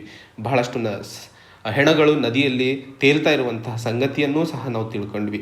ಇವೆಲ್ಲದರ ನಡುವೆ ಸಂಖ್ಯೆಯನ್ನು ಯಾಕೆ ನಾವು ಸರಿಯಾಗಿ ರಿಪೋರ್ಟ್ ಅಥವಾ ಎಸ್ಟಿಮೇಟನ್ನು ಪಡ್ಕೊಳ್ಳಲು ಸಾಧ್ಯವಾಗಿಲ್ಲ ಅನ್ನುವಂತಹ ವಿಷಯಗಳನ್ನು ಮೊದಲಿಗೆ ನೋಡೋಣ. ಮೊದಲನೇದಾಗಿ COVID-19 ಆರೋಗ್ಯ ಕ್ಷೇತ್ರದಲ್ಲಿ ನೋಡಿದಾಗ ಅರ್ಬನ್ ಮತ್ತು ರೂರಲ್, ಗ್ರಾಮೀಣ ಮತ್ತು ಅರ್ಬನ್ ಪಾಪ್ಯುಲೇಷನ್ ಸಿಟೀಸ್ಗಳಿಗೆ ಕಂಪೇರ್ ಮಾಡೋಣ. ಗ್ರಾಮೀಣ ಪ್ರದೇಶದಲ್ಲಿ ಮೊದಲಿಗೆ COVID-19ಗೆ ಸಂಬಂಧಿಸಿದಂತೆ ಯಾವುದೇ ಸಿದ್ಧತೆಗಳನ್ನಾಗಿರಬಹುದು ಅಥವಾ ಟ್ರೀಟ್ಮೆಂಟಿಗೆ ಸಂಬಂಧಿಸಿದಂತೆ ಯಾವುದೇ ಪ್ರಾವಿಷನ್ಸ್ಗಳನ್ನು ಕೊಟ್ಟಿರಲಿಲ್ಲ. ಮುಖ್ಯವಾಗಿ ರೂರಲ್ಗೆ ಅಥವಾ ಗ್ರಾಮೀಣ ಕ್ಷೇತ್ರಗಳಲ್ಲಿ ಸುಮಾರು ಪ್ರತಿ 1000 ಜನರಿಗೆ 7 ಜನ ಆವ್ರೇಜ್ ಆಗಿ ಸಾಯುವಂತಹ ಒಂದು ಪರಿಸ್ಥಿತಿ ಇತ್ತು. ಆದರೆ ಕೋವಿಡ್-19 ನಂತರ ಪ್ರತಿ ತಿಂಗಳಿಗೆ 2 ಸಾವುಗಳು ಬೆಳಕಿಗೆ ಬಂದಿರುವಂಥದ್ದು. ಸೊ ಅಲ್ಲಿ ಇಲ್ಲದೆ ಇರುವಂತಹ ಮೆಡಿಕಲ್ ಸಿಸ್ಟಮ್ ಆಗಿರಬಹುದು ಅಥವಾ ಒಂದು ಸೆಟಪ್ ಇಲ್ಲದೆ ಇರುವಂತಹ ಕಾರಣಕ್ಕೆ ಆ ಸಾವುಗಳು ಯಾಕೆ ಆದವು ಅನ್ನುವಂತಹ ಖಚಿತ ಮಾಹಿತಿ ನಮಗೆ ಸಿಗಲು ಸಾಧ್ಯವಾಗಿಲ್ಲ. ಈ ಆರ್ಟಿಕಲ್ನಲ್ಲಿ ಬಿಹಾರ್ ಮತ್ತು ಮಹಾರಾಷ್ಟ್ರದಲ್ಲಿ ಮಾಡಿದಂತಹ ಒಂದಿಷ್ಟು ಸನ್ನಿವೇಶಗಳನ್ನು ಪ್ರೂಫ್ ಆಗಿ ಕೊಟ್ಟಿರುವಂಥದ್ದು ಅಲ್ಲಿ ಮಾಡಿರುವಂತಹ ಅಂಡರ್ ಎಸ್ಟಿಮೇಷನ್ನಿಂದಾಗಿ ನಮಗೆ ಯಾಕೆ ಸರಿಯಾಗಿ ರಿಪೋರ್ಟ್ ಸಿಗಲು ಸಾಧ್ಯವಾಗಿಲ್ಲ ಅನ್ನುವಂತಹ ಮಾಹಿತಿ. ಮುಖ್ಯವಾಗಿ ರೂರಲ್ ಏರಿಯಾಸ್ಗಳಲ್ಲಿ ಅಥವಾ ಗ್ರಾಮೀಣ ಪ್ರದೇಶಗಳಲ್ಲಿ ಹೇಳಿದ ಹಾಗೆ ಮೊದಲನೇದು ಯಾವುದೇ ಮೆಡಿಕಲ್ ಸೆಟಪ್ ಸರಿಯಾಗಿ ಇಟ್ಟಿಲ್ಲ ಆ್ಯಂಡ್ ಬಹಳ ಲಿಮಿಟೆಡ್ ಆಗಿರ್ತವೆ. ಎರಡನೇದು ನಮಗೆಲ್ಲ ಗೊತ್ತಿರೋ ಹಾಗೆ ಟ್ರಾನ್ಸ್ಪೋರ್ಟ್ ಅನ್ನುವಂಥದ್ದು ತುಂಬ ಕಷ್ಟದ ಕೆಲಸ ಗ್ರಾಮೀಣ ಪ್ರದೇಶದ ಜನರಿಗೆ. ಯಾಕಂದರೆ ಯಾವುದೇ ರೋಗ ಆಗಿರಬಹುದು, ಏನೇ ಸೀರಿಯಸ್ನೆಸ್ ಆದಾಗ ಪೇಷಂಟನ್ನು ಹಾಸ್ಪಿಟಲಿಗೆ ತಗೊಂಡು ಹೋಗೋದ್ರಲ್ಲೇ ಸಾವುಗಳು ಹೆಚ್ಚಾಗಿರುವಂಥದ್ದು ನಾವು ಸಂದರ್ಭವನ್ನು ನೋಡಿದ್ವಿ. ಗ್ರಾಮೀಣ ಪ್ರದೇಶದಲ್ಲಿ ಇನ್ಫ್ರಾಸ್ಟ್ರಕ್ಚರ್ ಕಡಿಮೆ ಇದ್ದು ಸಾವಿನ ಪರಿಸ್ಥಿತಿ ಇದೆ. ಅರ್ಬನ್ ಕ್ಷೇತ್ರದಲ್ಲೂ ಸಹ ಇನ್ಫ್ರಾಸ್ಟ್ರಕ್ಚರ್ ಚೆನ್ನಾಗಿದ್ದರೂ ಸಹ ಹೆಚ್ಚಿನ ಸಾವಿನ ಸಂಖ್ಯೆಯನ್ನು ನೋಡಿದ್ವಿ. ಅದಕ್ಕೆ ಮುಖ್ಯ ಕಾರಣಗಳು ಆಕ್ಸಿಜನ್ ಸಪ್ಲೈನಲ್ಲಿ ಆದಂತಹ ಕೊರತೆ ಆಗಿರಬಹುದು, ಬೆಡ್ನಲ್ಲಿ ಇರುವಂತಹ ಶಾರ್ಟೇಜ್ ಆಗಿರಬಹುದು. ಇವೆಲ್ಲದರ ನಡುವೆ ಅನಾಲಿಸಿಸ್ ನೋಡಿದಾಗ ಗ್ರಾಮೀಣ ಪ್ರದೇಶ ಆಗಿರಬಹುದು, ಅರ್ಬನ್ ಪಾಪ್ಯುಲೇಷನ್ ಆಗಿರಬಹುದು, ಎರಡೂ ಕಡೆ ನಾವು ಎಸ್ಟಿಮೇಟ್ಸ್ಗಳನ್ನು ಸರಿಯಾಗಿ ಮಾಡಲು ಸಾಧ್ಯವಾಗಿಲ್ಲ. ಏನಾದರೂ ಅದನ್ನು ಸರಿಯಾಗಿ ಮಾಡಿದ್ದಲ್ಲಿ ರಾಜ್ಯ ಮತ್ತು ಡಿಸ್ಟ್ರಿಕ್ಟ್ ಲೆವೆಲಲ್ಲಿ ನಾವು ಹೆಲ್ತ್ ಸಿಸ್ಟಮ್ ಪರ್ಫಾರ್ಮೆನ್ಸನ್ನು ಇನ್ನೂ ಹೆಚ್ಚಿಗೆ ಇಂಪ್ರೂವ್ ಮಾಡಲು ಸಾಧ್ಯವಾಗುತ್ತದೆ ಅನ್ನುವಂಥದ್ದು ಇಲ್ಲಿ ಲೇಖಕರ ಮುಖ್ಯ ವಾದವಾಗಿರುವಂಥದ್ದು. ಸೊ ಏನೆಲ್ಲ ಲೋಪದೋಷಗಳಿದ್ದಾವೆ ಅನ್ನುವಂತಹ ವಿಷಯಗಳ ಮೇಲೆ ಒಂದಿಷ್ಟು ಹಿಂದಿನ ಸಂಚಿಕೆಯಲ್ಲಿ ನಾವು ನೋಡಿದ್ವಿ. ಹಿಂದಿನ ಸಂಚಿಕೆ ಅಂದರೆ ಹಿಂದಿನ ಆರ್ಟಿಕಲಲ್ಲಿ ನಾವು ನೋಡಿದ್ವಿ. ಸೊ ಏನು ಮಾಡುವ ಅವಶ್ಯಕತೆ ಇದೆ, ಯಾವ 4 ಅಪ್ರೋಚ್ಗಳನ್ನು ನಾವು ಒಳಪಡಿಸ್ಕೊಂಡಿದ್ದಲ್ಲಿ ಈ ಒಂದು ಸಮಸ್ಯೆಯನ್ನು ಹಿಂದಿಕ್ಕಲು ಸಾಧ್ಯವಾಗುತ್ತದೆ ಅನ್ನುವಂತಹ ವಿಷಯವನ್ನು ಇಲ್ಲಿ ಲೇಖಕರು ಹೇಳ್ತಾ ಇರುವಂಥದ್ದು. ಮೊದಲನೇದು ಡೆತ್ ಆಡಿಟ್ಸ್ಗಳನ್ನು ಮಾಡುವ ಅವಶ್ಯಕತೆ ಇದೆ.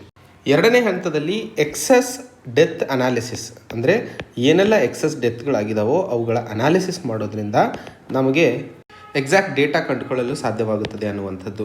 ಮೂರನೇದು ಡೆತ್ ಸರ್ವೆ ಮಾಡಿಬಿಟ್ಟು ಅದರ ಸಹಾಯದೊಂದಿಗೆ ವರ್ಬಲ್ ಅಟಾಪ್ಸಿಸ್ ಮಾಡಬೇಕು. ವರ್ಬಲ್ ಅಟಾಪ್ಸಿಸ್ ಅಂತಂದರೆ ಎಲ್ಲೆಲ್ಲ ಸಾವು ಆಗಿದಾವೋ ಅವುಗಳನ್ನು ಇನ್ನೂ ಹೆಚ್ಚಿನ ವಿಚಾರಣೆ ಮಾಡುವಂಥದ್ದು. ಸೊ ಡೆತ್ ಸರ್ವೆ ಮತ್ತು ವರ್ಬಲ್ ಅಟಾಪ್ಸಿಸ್ ಮೂರನೇ ಹಂತದಲ್ಲಿ. ನಾಲ್ಕನೇ ಹಂತದಲ್ಲಿ ಡೆಕೆಡಲ್ ಸೆನ್ಸಸ್. ಸೊ ನಮಗೆಲ್ಲ ಗೊತ್ತಿರೋ ಹಾಗೆ 2021 ಸೆನ್ಸಸ್ ಇಷ್ಟೊತ್ತಿಗೆ ಮುಗಿಬೇಕಾಗಿತ್ತು. ಬಟ್ ಕೋವಿಡ್-19ಇಂದಾಗಿ ಸೆನ್ಸಸ್ ಇನ್ನೂ ಡಿಲೇ ಆಗಿರೋದ್ರಿಂದ ಆ ಸೆನ್ಸಸ್ಸನ್ನು ಪೂರ್ತಿ ಮಾಡುವ ಅವಶ್ಯಕತೆ ಇದೆ. ಸೊ ಪ್ರತಿ ರಾಜ್ಯದಲ್ಲಿ ಡೆತ್ ಆಡಿಟ್ಸ್ಗಳನ್ನು ಮಾಡೋದ್ರಿಂದ ನಿಖರವಾದ ಸಾವಿನ ಸಂಖ್ಯೆಯನ್ನು ಅರ್ಥೈಸಿಕೊಳ್ಳಲು ಸಾಧ್ಯವಾಗುವಂಥದ್ದು.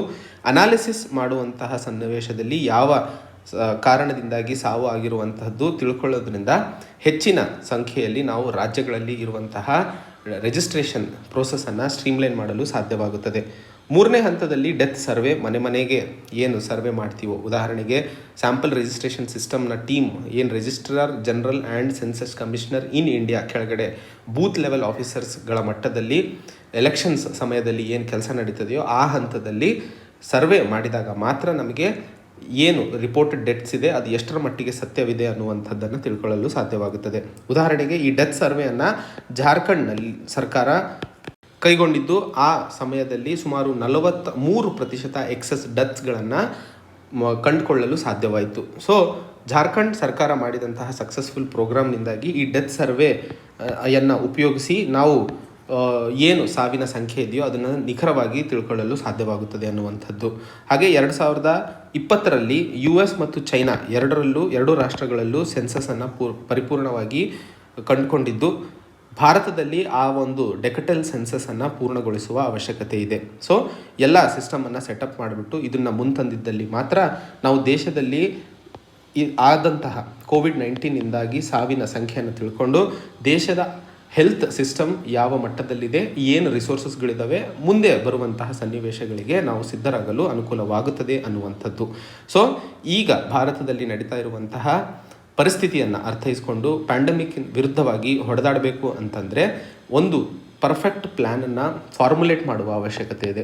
ಸೊ ಆ ಪ್ಲ್ಯಾನ್ ಫಾರ್ಮುಲೇಷನ್ಗೆ ಬೇಕಾದಂತಹದ್ದು ಡೇಟಾ. ಈ ಡೇಟಾ ಇಲ್ಲಿಂದ ಮಾತ್ರ ತರಲು ಸಾಧ್ಯ. ಸೊ ಈ 4 ಹಂತದಲ್ಲಿ ಕೆಲಸ ನಡೆಯುವ ಅವಶ್ಯಕತೆ ಇದೆ ಅನ್ನುವಂತಹ ಮಾಹಿತಿಯನ್ನು ಇಲ್ಲಿ ನಾವು ಅರ್ಥೈಸ್ಕೊಳ್ಳಬೇಕಾಗಿರುವಂಥದ್ದು.